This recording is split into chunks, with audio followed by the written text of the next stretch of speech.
Very good afternoon to everyone. So आप लोग जैसा जानते हैं कि अब आप लोग का सेमेस्टर 3 का जो ये कॉस्टिंग का सिलेबस है, टोटल आपका जो मेजर सब्जेक्ट्स है उसमें कॉस्टिंग टैक्सेशन जो सबसे प्रैक्टिकल ओरिएंटेड है और बाकी सब तो थ्योरी है। मेजर सब्जेक्ट जो आपका कॉस्टिंग सेमेस्टर से सीसीएफ के लिए जो आया है और उसमें जो सिलेबस है वो मैं पहले आपको दिखा देता हूँ कि आपको क्या क्या करना है। पूरा सिलेबस देख के कोई ऐसा चेंज आने वाला नहीं है। सारे चैप्टर्स हम लोगों को करना ही है। जो पहले ये जो होता था सीबीसीएस में, ये सेमेस्टर 4 के कॉस्टिंग में देखा जाता था, ठीक है। अब वो आपको सेमेस्टर 3 के कॉस्टिंग में कर दिया। कुछ पोर्शन ऑलरेडी आप सेमेस्टर 2 के कॉस्ट में पढ़ चुके हो, तो इस तरह डिस्ट्रीब्यूटेड सिलेबस को बना दिया गया है। बाकी सब चीज कंटेंट वगैरह सब कुछ सेम है, तो उसके लिए आपको एकदम भी टेंशन लेने का दरकार नहीं। तो सिलेबस में जो सबसे पहला चैप्टर है जो हम लोग को इस बार करने का है वो है हम लोग का जॉइंट प्रोडक्ट। जॉइंट प्रोडक्ट तो सिलेबस देखने और उसमें टाइम वेस्ट नहीं करेंगे। जो काम का चीज है उसको हम लोग डायरेक्टली पढ़ना शुरू करेंगे। सबसे पहले joint product and by product, ये आपको सबसे इंपॉर्टेंट चैप्टर करने का, ठीक है। क्योंकि ये चैप्टर ना बीकॉम में ही रिसेंटली आया था, पहले ये सीए में हुआ करता था और सीए में होने की वजह से इसका वैल्यू थोड़ा सा आपको समझ में आ जाता है कि चैप्टर अपना लेवल भी बढ़ा देता है। और पहले नहीं हुआ करता था बीकॉम में, एकदम रिसेंटली आया हुआ है, ये 2-3 साल ही हुआ है इसको यहाँ पे आए हुए। तो आपको क्या करना है, इस चैप्टर पे सबसे पहले से फोकस करना है। हालांकि सिलेबस में ये लास्ट चैप्टर है, लेकिन हम लोग लास्ट चैप्टर को सबसे फर्स्ट चैप्टर से करेंगे, ठीक है। सो हम लोग का जो जॉइंट प्रोडक्ट है या बाय प्रोडक्ट चैप्टर जो है, इसमें आपको ध्यान रखने वाला कुछ बात है वो आप देखिएगा। और जिसको सिलेबस देखने में इंटरेस्ट है, ये बुक आपको थोड़े दिन में मिल जाएगा। और ये आपका पूरा सिलेबस है, cost accounting system, ABC, job costing, batch costing, contract costing, operating costing, process costing, joint product and by product.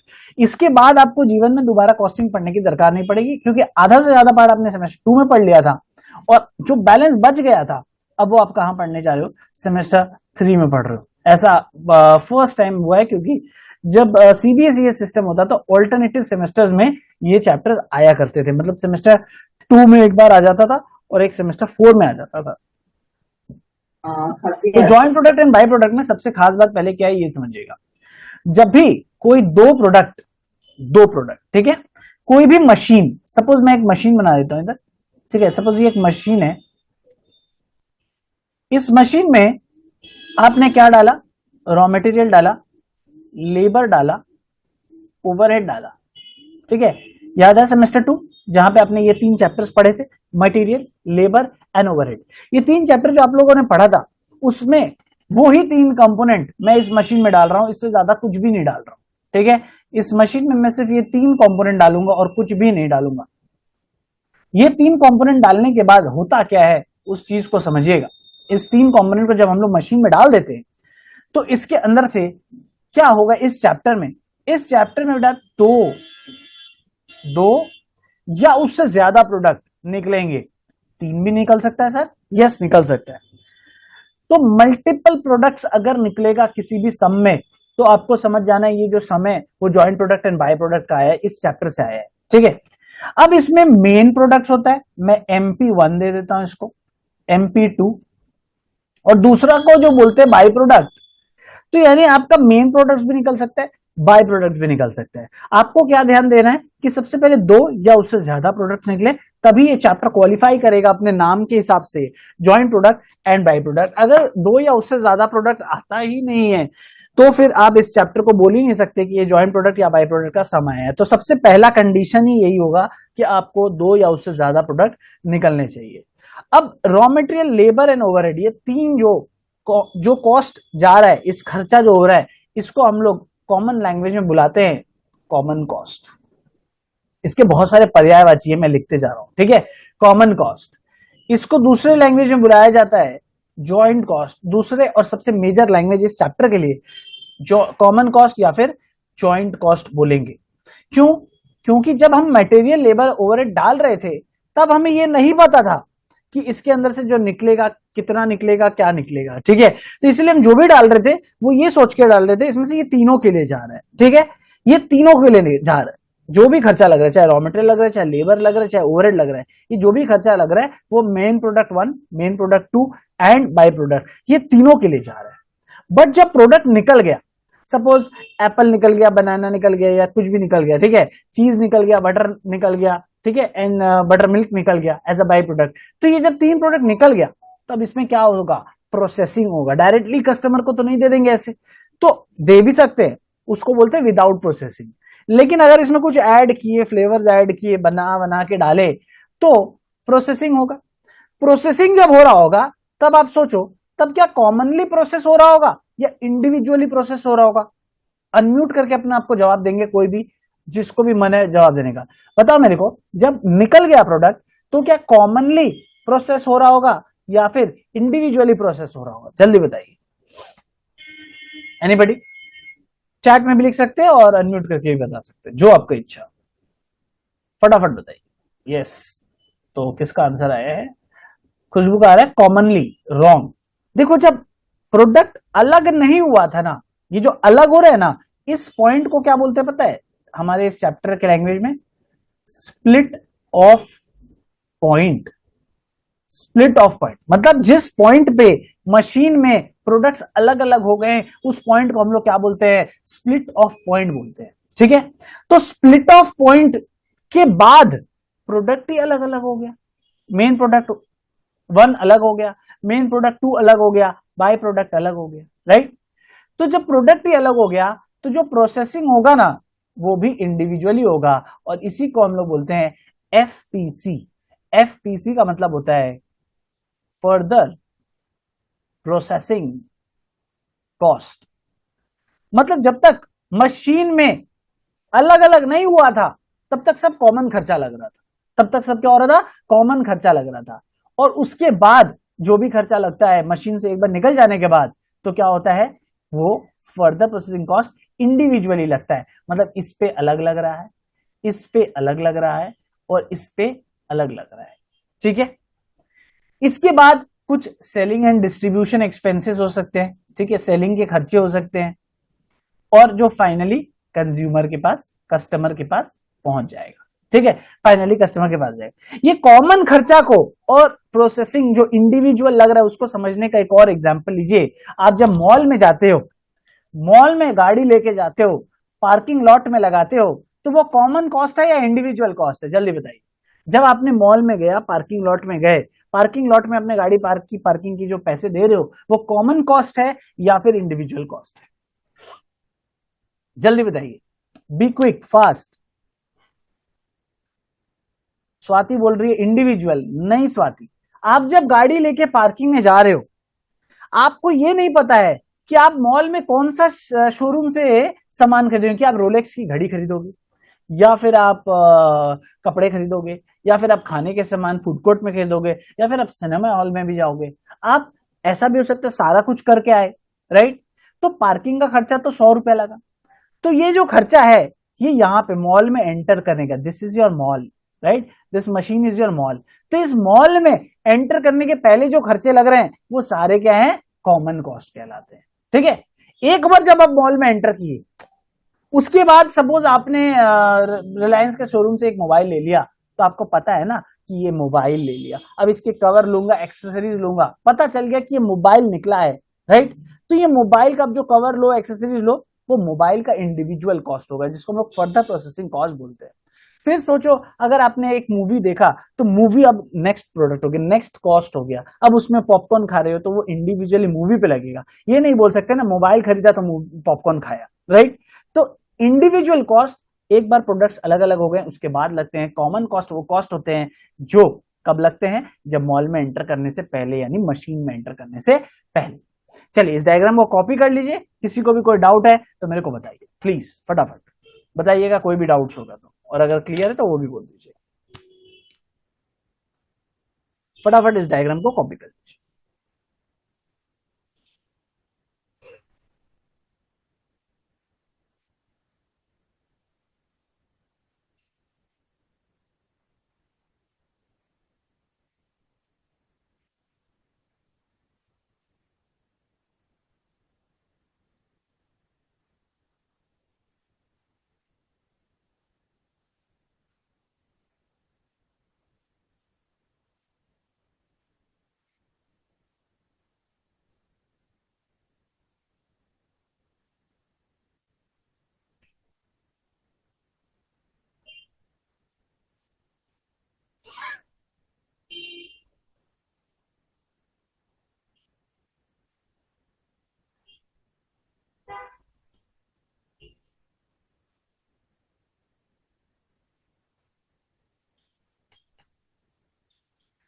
Copy हो गया तो बता दीजिएगा।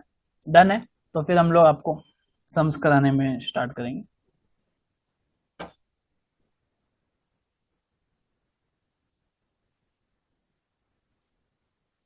डन है, वेरी गुड। तो अब ये पूरा स्ट्रक्चर को माइंड में सेट करके रखना। अब मैं आपको सम्स जब कराऊंगा तो इसी डायग्राम से कोरिलेट कर करके कराऊंगा। सम्स में देखिए क्या है, a company manufactures one main product M and two type of byproduct A and B for the month of May 2018. Following details are available. Total cost up to the separation point is 2,12,400. तो भाई इस machine से एक M निकल रहा है, मतलब एक ही मेन प्रोडक्ट निकल रहा है। तो अगर मैं इस डायग्राम का बात करूं तो मैं ये बोल सकता हूं कि भाई ये एक मेन प्रोडक्ट निकला M, ठीक है, एंड टू बाई प्रोडक्ट्स। तो मैं इस बाई प्रोडक्ट का नाम चेंज कर देता हूं, एक का नाम मैं रख देता हूं A और एक का नाम B। तो यानी जो दो प्रोडक्ट निकला वो बाई प्रोडक्ट है, दो बाई प्रोडक्ट निकला है और एक ही मेन प्रोडक्ट है for the month of May. Total cost up to the separation point, up to the separation point मतलब यही स्प्लिट ऑफ पॉइंट या फिर इसको हम लोग बोलते हैं सेपरेशन पॉइंट। तो यहां तक जो खर्चे लगे हैं वो बता रहे हैं 2,12,400 है। तो मेरे को आप लोग ये बताओ ये खर्चा कौन सा है, जॉइंट कॉस्ट है मींस कॉमन कॉस्ट है, या फिर फर्दर प्रोसेसिंग कॉस्ट है जिसको हम लोग इंडिविजुअल कॉस्ट बोलते हैं। जल्दी से सम्स का डेटा देखिए और बताइए कौन सा है ये खर्चा। बहुत इंपॉर्टेंट है ये जानना, तभी आप लोग आगे इसको बना पाओ। आंसर मेरे को सबसे चाहिए, एक दो जन से नहीं। कॉमन कॉस्ट है, ज्योति का कहना है कॉमन कॉस्ट है। अमन खुश, वेरी गुड है, खुशी दिया, सुपर कॉन्सेप्ट बिल्डिंग।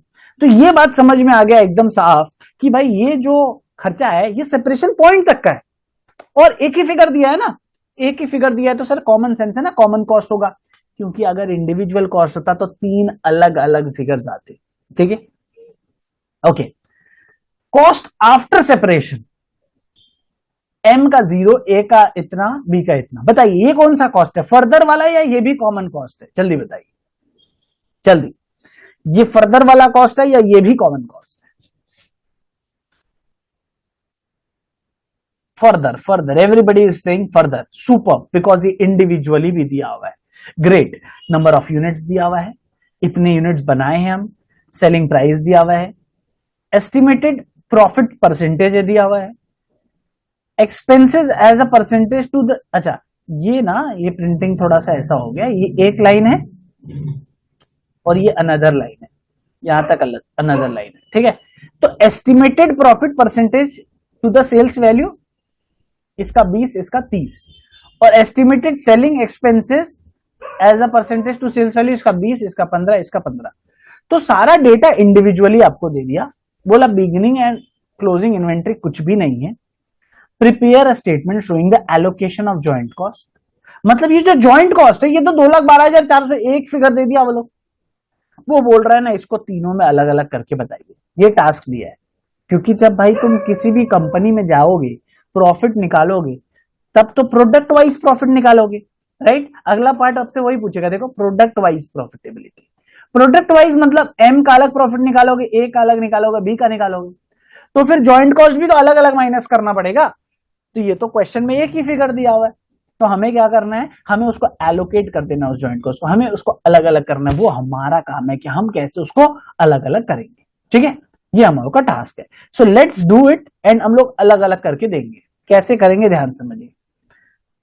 ये देखिए यहां पे जो खर्चे हैं ये सब तो अलग अलग ही है। कस्टमर को हम लोग जो माल बेचते हैं वो क्या प्राइस पे बेचते हैं, सेल्स, मैं यहां लिख देता हूं फ्लो इसका, सेल प्राइस पे बेचते हैं, ठीक है, सेल प्राइस।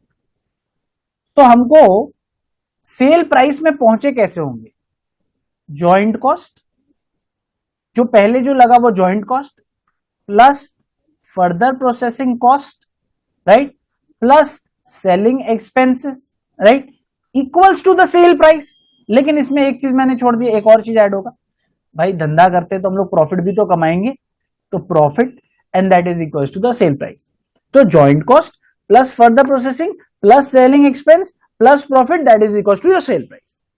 अब हमें क्या बोला है वो लोग, हमें बोला है वो जॉइंट कॉस्ट को अलग अलग अलग अलग करके दो।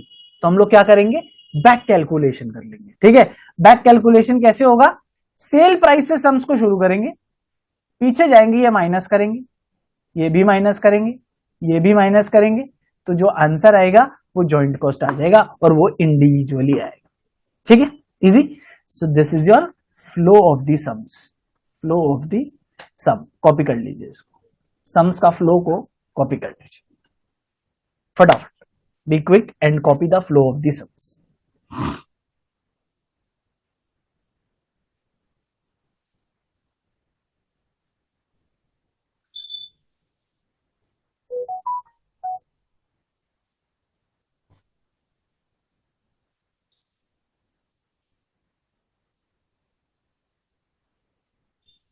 हो जाएगा तो बता दीजिएगा।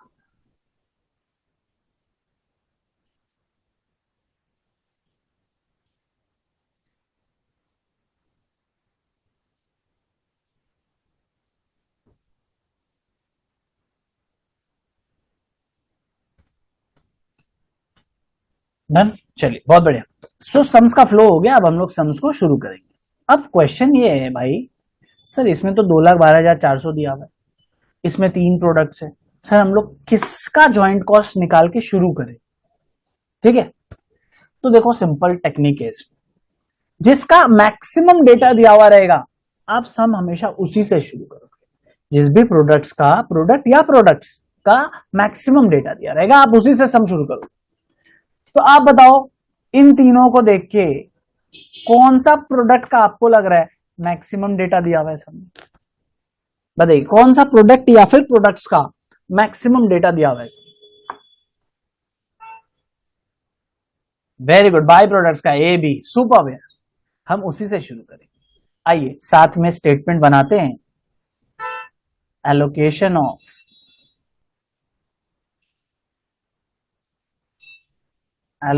Of joint cost.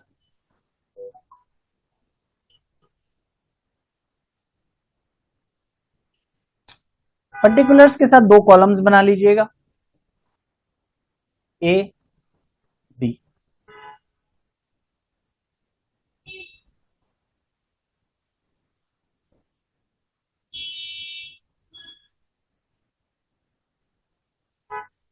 सबसे पहले पीछे से शुरू करना है फ्लो, तो हम लोग सबसे पहले लिखेगा सेल्स। ठीक है, so we will write sales and we will go back calculation करके। तो सेल्स निकालने के लिए नंबर ऑफ यूनिट्स प्रोड्यूस लगेंगे, 1800 यूनिट्स है भाई, और सेलिंग प्राइस पर यूनिट है 40 रुपए करके, ये सेलिंग प्राइस पर यूनिट। तो सेल्स कैसे निकलेगा, वो फॉर्मूला हम लोग ब्रैकेट पे लिख देगा, क्या लिखेगा, sale price per unit multiplied by number of units. So calculation करके बताओ, 1800 इंटू 40 कितना होता है, और बी का 3000 इंटू 30, 3000 इंटू 30। कैलकुलेटर का काम तुम लोग करोगे एज यूजुअल, तो वो काम आपके ऊपर ही छोड़ा हूं, फिगर्स बताइएगा कैलकुलेट हो जाए तो।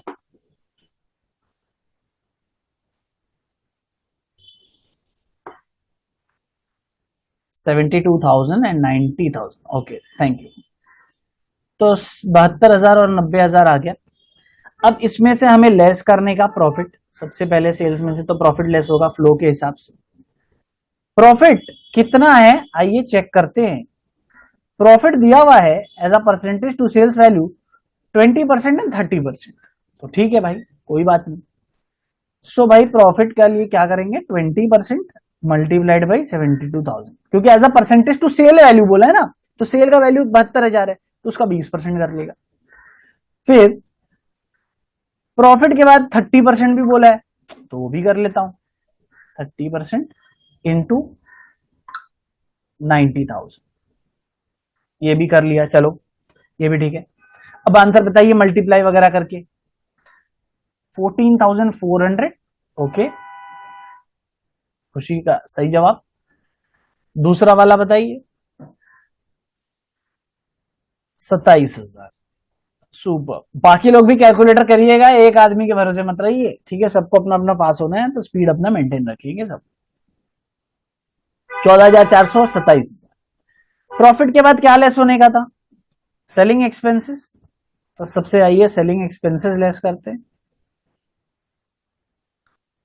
Selling expenses as a percentage to sales value again दिया हुआ है 20, 15, 15, लेकिन हमें तो एम का बना नहीं रहा, अभी तो हम लोग ए बी का बना रहे, तो 15 15 है बेसिकली। सो 15% इंटू 72,000 और इसमें आएगा 15% इंटू 90,000। ठीक है, तो 15% इंटू 72,000 और 15% इंटू 90,000, 10,800 और 27,000 है। नहीं, 10,800 पहले वाले का है क्या? 10,800 सेकेंड वाले का 13,500। Super, very good. तो अभी फ्लो में क्या बच गया बॉस? फ्लो में सिर्फ सर इतना ही बच गया, ये देखिए, प्रॉफिट माइनस हो गया, सेलिंग एक्सपेंस माइनस हो गया, अब फर्दर प्रोसेसिंग कॉस्ट माइनस कर दीजिए तो आंसर आ जाएगा। आइए कर देते हैं हम लोग, less F P C, that is the further processing cost. So further processing cost कितना है? 35,000 और 24,000, 35,000। फर्दर प्रोसेसिंग कॉस्ट को दूसरे नाम से हम लोग क्या बुलाते हैं? Cost after separation. 35,000 और 24,000, इसका पर्यायवाची मैं डायग्राम में भी लिखा देता हूं ताकि आपको इजी रहेगा। फर्दर प्रोसेसिंग कॉस्ट और कॉस्ट आफ्टर सेपरेशन, ये अपडेटेड रहेगा तो आपके लिए अच्छा रहेगा, याद रहेगा सब चीज। ठीक है, चलो ये तो हो गया हम लोग का। So now we are down to just joint cost, हम लोग को निकालना है। बैलेंसिंग फिगर जो आएगा वही मेरा ज्वाइंट कॉस्ट आएगा। सभी लोग कैलकुलेट करेंगे, सेल से सभी कुछ को माइनस कर दीजिए, कितना ज्वाइंट कॉस्ट आ रहा है बताइए।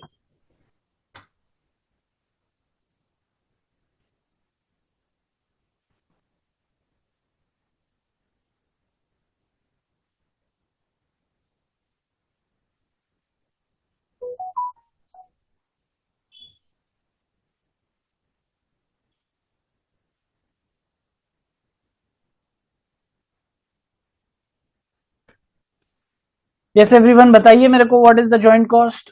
11,800 और 25,500, कंफर्म कीजिएगा ज्योति का आंसर।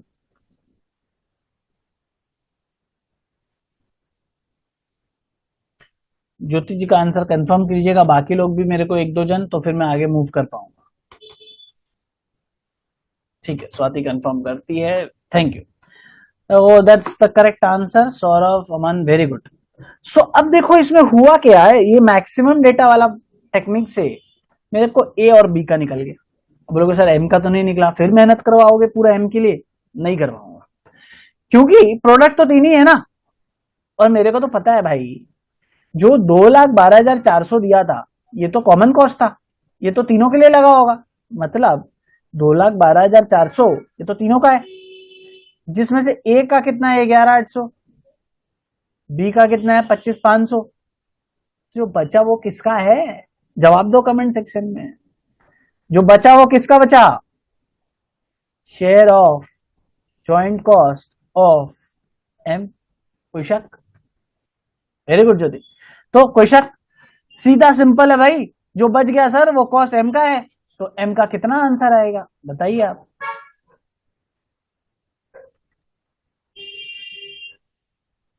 एक 75, 100। सुपर, कॉपी कर लीजिए, किसी को कोई डाउट है तो पूछिए, फिर मैं सेकंड पार्ट ऑफ द सम में लेके चलूंगा आपको।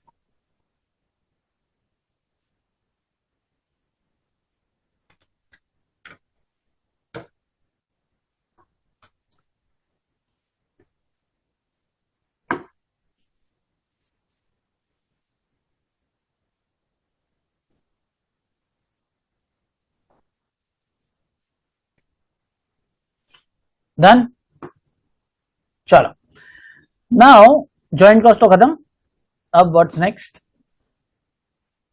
First part of the question is done, because आपको फर्स्ट पार्ट में बोला था एलोकेशन ऑफ जॉइंट कॉस्ट। अब बोलते हैं product wise and overall profitability निकालने।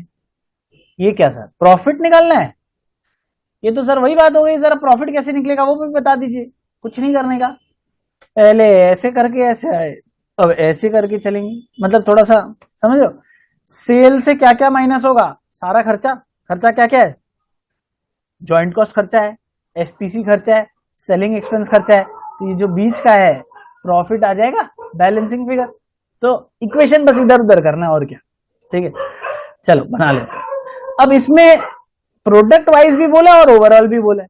तो प्रोडक्ट वाइज मतलब एम ए बी 3 कॉलम, और ओवरऑल मतलब एक एक्स्ट्रा कॉलम टोटल का, तो हम लोग ये 4 कॉलम बना लेंगे। तो आइए लिखते हैं। Sir can you please send PDF. हाँ बिल्कुल बिल्कुल, ई बुक तो ऐप में है आपका, और मैं आपको हार्ड कॉपी तो दे दूंगा। Calculation of product wise and overall profitability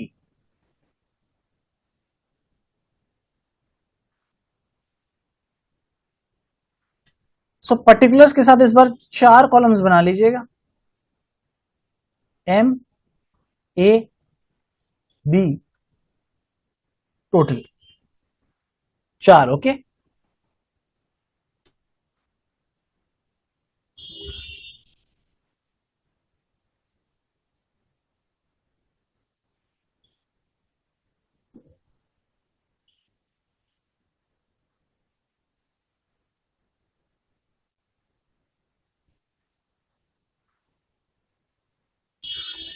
सो सबसे पहला पॉइंट क्या होना चाहिए आपका, सेल्स होना चाहिए।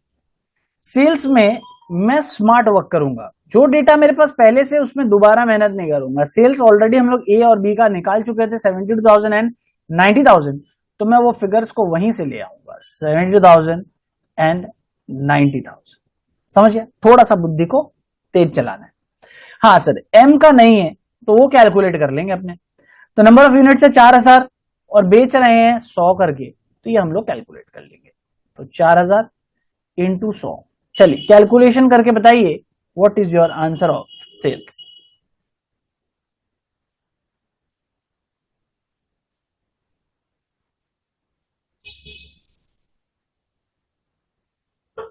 एनीबडी कैन टेल मी।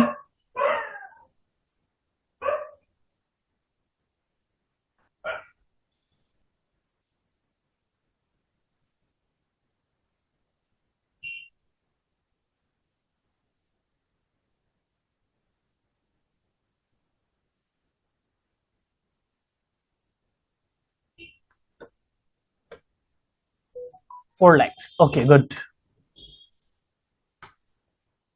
सो हो गया। अब सेल्स के बाद क्या भाई, सिंपल, सबसे पहले जॉइंट कॉस्ट माइनस करने का, शेयर ऑफ जॉइंट कॉस्ट। अब ये कहां से मिलेगा, कोई बहुत बड़ी बात नहीं है। जॉइंट कॉस्ट ऑलरेडी आपने निकाला है 11,800 25,500, 11,800 25,500, और इसका है 175,100। ये जो तीनों फिगर्स आपने ऊपर निकाला सेम टू सेम लाके बिठा देने का। Basically this statement just a copy paste, इसमें ज्यादा कुछ करना नहीं, बस आपका बुद्धि सही से चलेगा तब वो कैलकुलेशंस में भी टाइम वेस्ट नहीं होगा। जॉइंट कॉस्ट के बाद क्या लेस कर देना sir, cost after separation. Order को मेंटेन कीजिएगा। कॉस्ट आफ्टर सेपरेशन में ए बी का दिया हुआ है, ये देखिए फर्दर प्रोसेसिंग कॉस्ट, या फिर इसी को हम लोग कहते हैं कॉस्ट आफ्टर सेपरेशन। 35,000 और 24,000, 35,000 एंड 24,000। अब एम का तो दिया हुआ ही नहीं है, तो सर कोई बात नहीं, एम में हम भी डैश दे देंगे। जो नहीं दिया हुआ है, नहीं निकल सकता, तो हम भी डैश दे देंगे। अगला हम लोग माइनस करेंगे सेलिंग एक्सपेंसेस।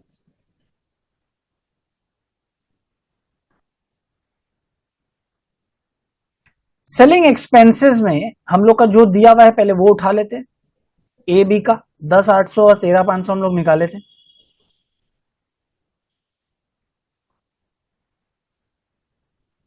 अब एम का हम लोग यहां से ले लेते हैं, एम का बोला है 20% है, तो कैलकुलेट कर लेते हैं 20% सेल वैल्यू का। तो सेल वैल्यू है 4 लाख। चलिए कैलकुलेटर कीजिए और मेरे को बताइए सेलिंग एक्सपेंसेस कितना आ रहा है इनका।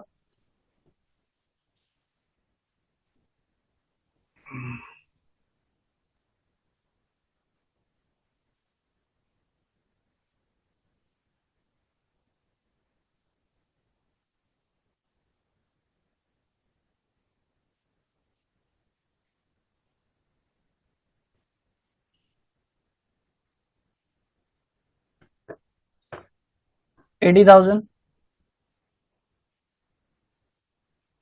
ओके, सो सब कुछ हो गया, कुछ नया तो करना बचा नहीं है। तो अब हम लोग क्या करेंगे, कॉस्ट आफ्टर सेपरेशन हो गया, ज्वाइंट कॉस्ट हो गया, सेलिंग एक्सपेंस हो गया, अब बस प्रॉफिट निकाल देने का। सो प्रॉफिट, यहां पे जो प्रॉफिट आएगा ना, इसको प्रोडक्ट वाइज प्रॉफिटेबिलिटी बोलेंगे, मतलब जो हम MAB का निकाल रहे हैं। और फिर हम लोग एक टोटल कॉलम को जो फिलअप कर देंगे उसको हम कहेंगे ओवरऑल प्रॉफिटेबिलिटी। तो एक ही स्टेटमेंट जिसमें आपका दो काम हुआ। तो format and presentation is very important, जिससे आपको काम आसान होगा। तो चलिए 4 लाख से सारा कुछ माइनस कीजिए, वैसे करके सारा कुछ माइनस करके MAB का प्रॉफिटेबिलिटी बताइए।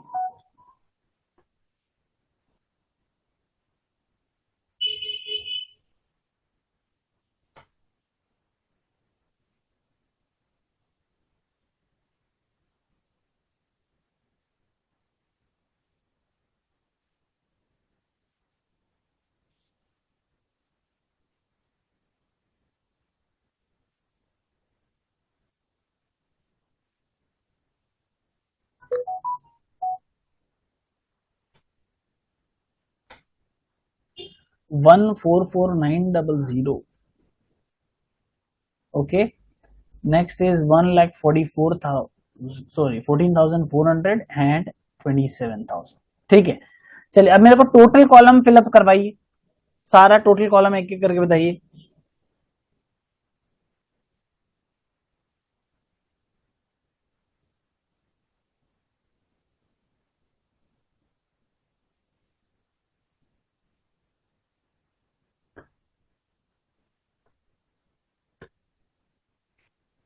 बोलिए।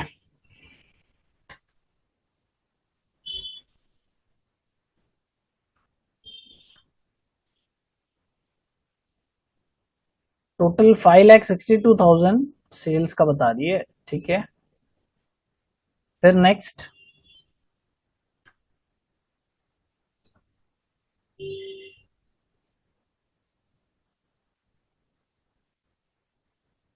सेल्स मिल गया, जॉइंट कॉस्ट बताओ।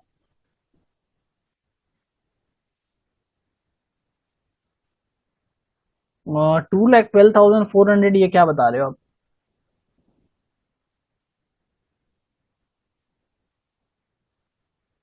जॉइंट कॉस्ट का 2,12,400। ठीक है, ये तो दिया हुआ ही था। कॉस्ट आफ्टर सेपरेशन का बताइए।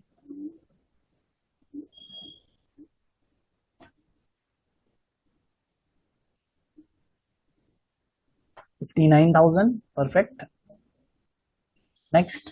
कॉस्ट आफ्टर सेपरेशन हो गया, सेलिंग एक्सपेंसेस बता दीजिए।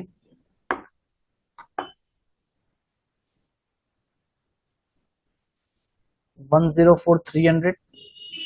Final answer profit.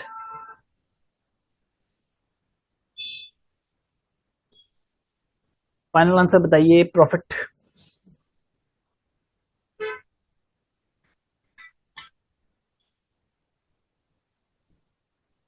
नहीं, माइनस करना है सारा, आपने सारा ऐड कर दिया इसलिए गलत आ रहा। सुमन, हेलो, बोलो। नहीं नहीं, एमरॉक देना है, नेसेस डोनम। ठीक, 186,300। Very good. तो यही बस आपको करना था। ठीक है, सम लंबा जरूर है, बट सेमेस्टर 4 में यही होगा, सम लंबे होंगे, सेमेस्टर 3 जो आप कर रहे हो अभी, लेकिन आसान होंगे। ठीक है, लंबे होंगे बट आसान होंगे। ओके, किसी को कोई डाउट है तो बताइए, नहीं तो मैं सम नंबर 2 पे चलता हूं। कोई भी डाउट? Any doubts anyone? चलिए,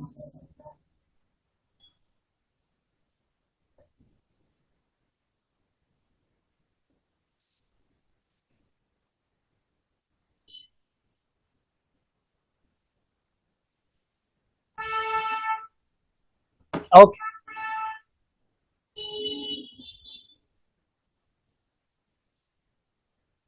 नेक्स्ट आइए, अब क्वेश्चन नंबर 2 को हम लोग पढ़ेंगे। क्वेश्चन 2 में एक करेक्शन रहेगा, जब भी आपको बुक मिल जाए आप इसको चेंज कर लीजिएगा। जॉइंट एक्सप्रेस नहीं होगा, ये जॉइंट एक्सपेंसेस होगा, ठीक है। तो जॉइंट एक्सपेंसेस मतलब कुछ नहीं, वही जॉइंट कॉस्ट, कॉमन कॉस्ट। अब अलग क्या है इस सम में? अलग ये है कि सर ये तो सर आपने जो बोला था जॉइंट कॉस्ट, वो तो एक ही फिगर देता है, ये लोग 3 फिगर क्यों दे दिया? आप मेरा डायग्राम देखो, देखो डायग्राम मेरा, 3 फिगर मिला के आपको क्या बनाना है, उसको एक फिगर। एक फिगर दिया रहे तो बढ़िया बात है, नहीं दिया रहे 3 फिगर दिया है तो भी उसको बना के क्या बनाना है, एक ही फिगर। जैसे देखिए देखिए क्या क्या फिगर्स का नाम देखिए, क्या मटेरियल, लेबर, ओवरहेड, ये तीनों डाला। किस प्रोडक्ट में डाला ये नहीं बताया है, अगर वो किस प्रोडक्ट में डाला वो बता देता तब तो सम ही सॉल्व हो गया, राइट। तो आपको क्या बोला है, जॉइंट एक्सपेंसेस है भाई 80, 40 और 30, एक 20 और 30, एक 50, 1.5 लाख। जो फर्स्ट सम में आपका 2,12,400 था, वो आपको खोल के बताया, आप जोड़ के एक कर लो 1.5 लाख, ठीक है। अब आपको डिसाइड करना है, ठीक है। अब आपको डिसाइड, अच्छा तो सर फिर वापस ये मटेरियल, लेबर, ओवरहेड ये अलग से क्यों दिया हुआ है? जब जो जो चीज अलग से दिया हुआ है यानी वो आफ्टर सेपरेशन का कॉस्ट है। मतलब सर एक ही कॉस्ट बिफोर का भी हो सकता है, आफ्टर का भी हो सकता है, बिल्कुल हो सकता है। अरे मटेरियल बिफोर में भी लगेगा, आफ्टर में भी लगेगा, लेबर बिफोर में भी लगेगा, आफ्टर में भी लगेगा, ओवरहेड बिफोर में भी लगेगा, आफ्टर में भी लगेगा, ठीक है। तो 3 क्वेरीज आपके माइंड में आता, मैंने तीनों क्लियर कर दिया पहले, ओके। अब सम्स को पढ़ के एक झलक में देख के बताओ, पहले पी करना चाहिए या ली करना चाहिए? मैंने पूरा सम पढ़ा भी नहीं, ठीक है ना, ऐसे चलो एक बार पढ़ ही लेते हैं। प्रोडक्ट पी मेन है और बाई प्रोडक्ट क्या है, ली है। मैं इसलिए नहीं पढ़ा, मैं क्या करूं पढ़ के, मुझे तो पता है जिसका मैक्सिमम डेटा होगा उससे सम्स को शुरू करना है, ये तो मुझे पता है ना, तो मैं क्या करूं पढ़ के, टाइम वेस्ट, राइट। निकालना भी फिक्स है, हर समय वही निकालने बोलता है, allocation of the joint cost, product wise and overall profitability, right. अब बता मेरे को तुम कि कौन सा से शुरू करूं, पी से कि ली से? सुपर, खुशी, ज्योति, स्वाति, एवरीबडी कमिंग, ली बोल रहे हैं, बोलो क्यों? मैक्सिमम डेटा, इससे अच्छा टेक्निक और क्या मिलेगा भाई? मैक्सिमम डेटा जो है ये ली का ही है, तो जब मैक्सिमम डेटा ही ली का है सर, तो हम पी बनाने का पहले सोच ही नहीं सकते। चलिए सम शुरू करेंगे ली से। सर लग रहा है चाइनीज सम हो रहा है ना। सर लिखेंगे calculation of joint cost of ली।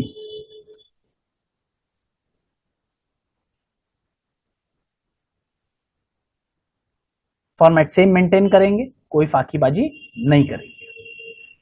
तो पर्टिकुलर्स एंड 1 कॉलम ली।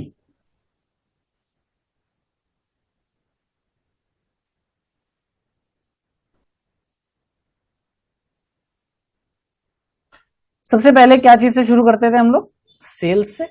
तो हम लोग देखते हैं भाई सेल्स कितना है। नंबर ऑफ यूनिट्स ली का दिया हुआ है 3000 और सेलिंग प्राइस पर यूनिट दिया हुआ है 20 रुपीज।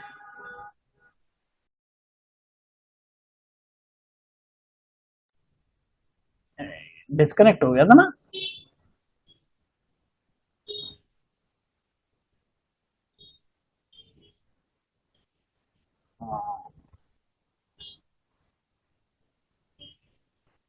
ठीक है, कोई दिक्कत नहीं। क्लियर है ना तुम लोगों को? अभी तो आवाज अगर आ ही रहा होगा, 1 सेकंड के लिए डिस्कनेक्ट हुआ होगा, वाईफाई फ्लक्चुएशन, ठीक है। 3000 इंटू 20 करो, कैलकुलेशन करो ना, तब तक तुम लोग तो कैलकुलेशन कर ही लिया होगा, 1 सेकंड तुम लोग के लिए तो काफी है। ली का बताइए कितना आ रहा है?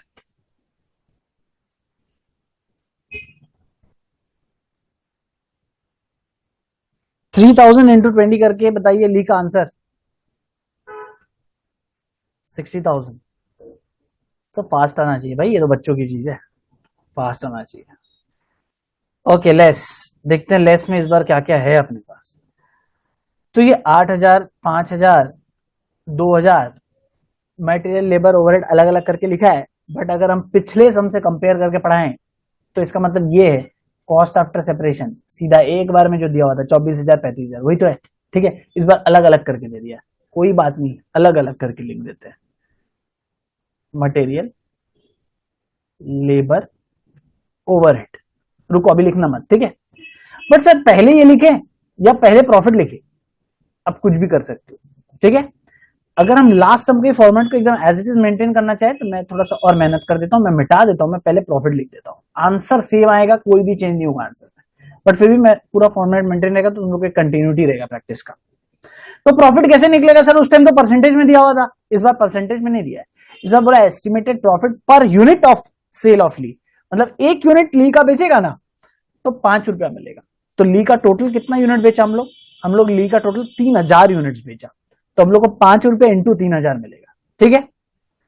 सो भाई 3,000 इंटू 5 बोले तो 15,000 प्रॉफिट हो गया। अभी और देखते हैं क्या है, सेलिंग एक्सपेंसेस लास्ट सम में था, इस सम में नहीं है, छोड़ दिया मैंने। अब बचा ये मटेरियल, लेबर, ओवरहेड, अब माइनस करेगा मटेरियल, लेबर, ओवरहेड। तीनों में कोई कैलकुलेशन भी नहीं है, डायरेक्टली फिगर्स दिए हुए हैं। 8 5 2, 8,000, 5,000, 2,000। चलिए माइनस माइनस करके मेरे को फाइनल आंसर बताइए। हाँ बोलिए। मैंने क्लास में, वर्षा है, बोलिए। हम्म हम्म हम्म। वो आप तो अभी बेड पे ही हैं सर, कोई दिक्कत थोड़ी है। ठीक। हाँ वही बोले, कोई दिक्कत नहीं है। हम्म।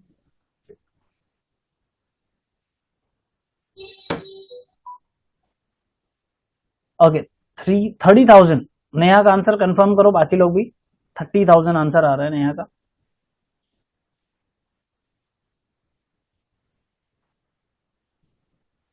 30,000, ग्रेट, आंसर इज राइट, बहुत बढ़िया, इसी तरह करते रहो। तो 30,000 आ गया। अब ली का निकल गया तो पी का बस माइनस करने वाला फॉर्मेलिटी करना है। पहले तो मैं 2,12,400 जैसे लास्ट समय दिया हुआ था, इस समय तो नहीं दिया हुआ है, तो पहले इस फिगर को हमको बनाना होगा ऐड करके। तो पहले लिख लेता हूं मैं total joint cost. Total joint cost क्या क्या है भाई तीनों का, 80 40 और 30। 80 40 30, इसको सारे को आप ऐड कर लो। चलिए बता दो कितना आएगा, ऐड वैड कर लो और फिर बता दो कितना आएगा।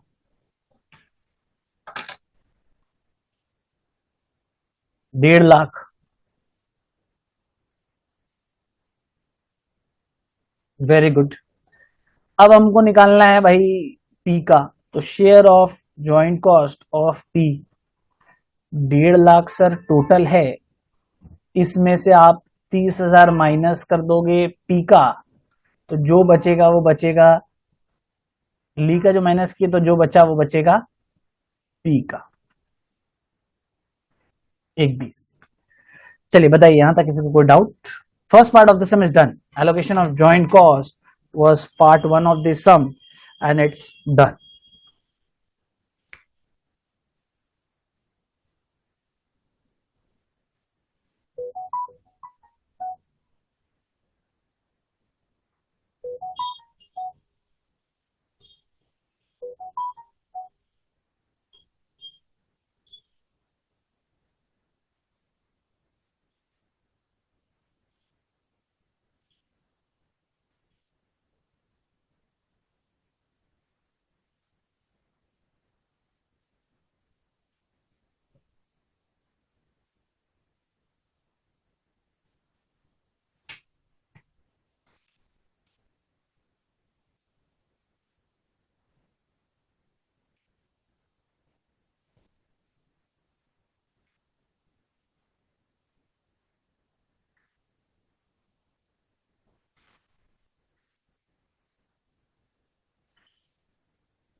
क्लियर है, नो डाउट्स। चलिए बहुत बढ़िया, नेक्स्ट पार्ट हम लोग करते हैं। Second part, product wise and overall profitability, same statements वगैरह बनाना है। रेडी? सो स्टार्ट कीजिए आप लोग। मैं यहाँ पे फॉर्मेट को रेडी कर लेता हूँ, मेरा तो फॉर्मेट रेडी है, मैं बस मिटाऊंगा और बना लूंगा। तो पार्ट 2 में बना रहा हूँ।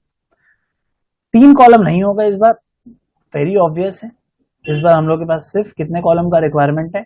2 कॉलम का, एक पी बनेगा एक ली। तो मैं एम वाला हटा दे रहा हूँ, ये सारे फिगर्स मिटा देता हूँ। तो एम ली एंड टोटल, मतलब P Lee and total, okay, ये सब हटा दे रहा हूँ।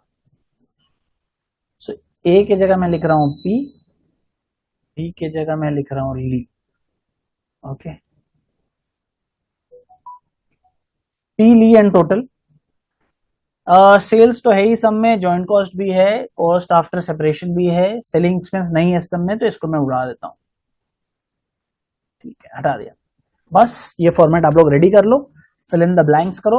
आप लोग भरोगे इस बार पहले और मैं फिर चेक करूंगा। आप लोग मेरे को फिगर्स बताओ, मैं सारा फिगर्स आप लोग से लूंगा, ठीक है। क्वेश्चन मैं आपके स्क्रीन के सामने कर देता हूं, ये लीजिए।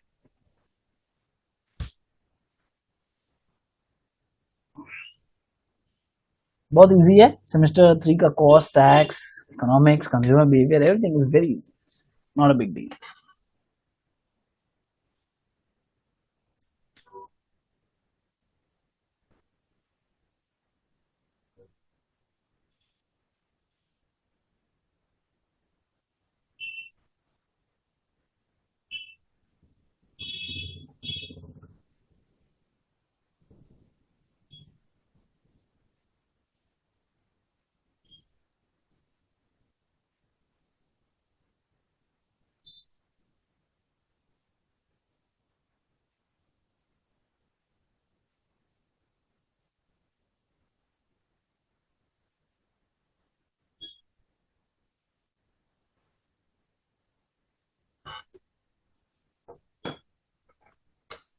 ठीक है, फिल इन द ब्लैंक्स हो गया। तो सेल्स पी का आप लोग तो किए ही हो गए, 5,000 इंटू 80 कितना आया? 4 लाख। बोलो बोलो फिगर्स बताओ, आप लोग से चाहिए फिगर इस बार, मैं फिगर नहीं उतारा। 4 लाख, वेरी गुड। ली का सेल्स तो मैं यहां से ले लूंगा, कहाँ गया? 60,000।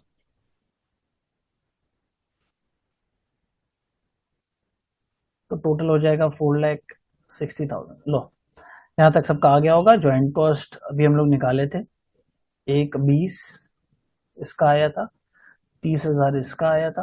तो वेरी इजी, हाँ कोई भी डिफिकल्टी है कुछ है ही नहीं बोलेगा तो। कॉस्ट आफ्टर सेपरेशन वो भी बहुत इजी है, पी ली का अलग अलग दिया हुआ है। पी का अगर बात करोगे तो 35, 25 और 20 तीनों ऐड कर लो, ठीक है। तीनों ऐड करके बताओ कितना होता है? 35, 25, 20, 35, 25, 20, 8, 5, 2, इसका हो जाएगा 8, 5, 2, 8, 5, 13, 2, 15,000 और इसका 35, 40, 60, 80,000। चेक करके कैलकुलेशन चेक भी करते रहिएगा आप लोग, मैं तो लिख ही रहा हूं, आप लोग भी चेक करिएगा। चलिए फाइनल प्रॉफिट्स बताइए। सारा तो फिगर मैंने लिख दिया, आप लोग मिला भी लीजिए, कंफर्म भी कर दीजिएगा मेरे को, और उसके बाद ही लिखिएगा, ठीक है। माइनस करना है आप लोग को, 4 लाख में से एक 20 और 80 गया 2 लाख, दैट इज बचेगा 2 लाख। मेरे हिसाब से 2 लाख बचना चाहिए। 60 में से 45 गया तो बचना चाहिए 15,000, तो 2,15,000 ये होना चाहिए आंसर। देखिए मेरा टेबल कंप्लीट हो गया, आप लोग अपना बताइए। 2 लाख यार आप लोग का भी वेरी गुड। दूसरा वाला भी कंफर्म कर दीजिए।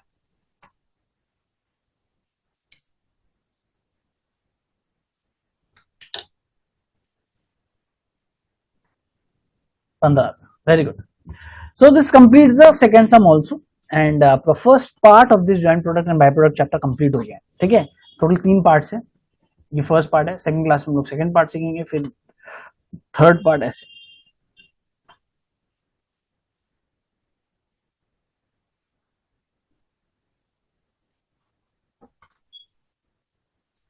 चलिए, कोई डाउट है तो बताइए मेरे को, एनी डाउट्स?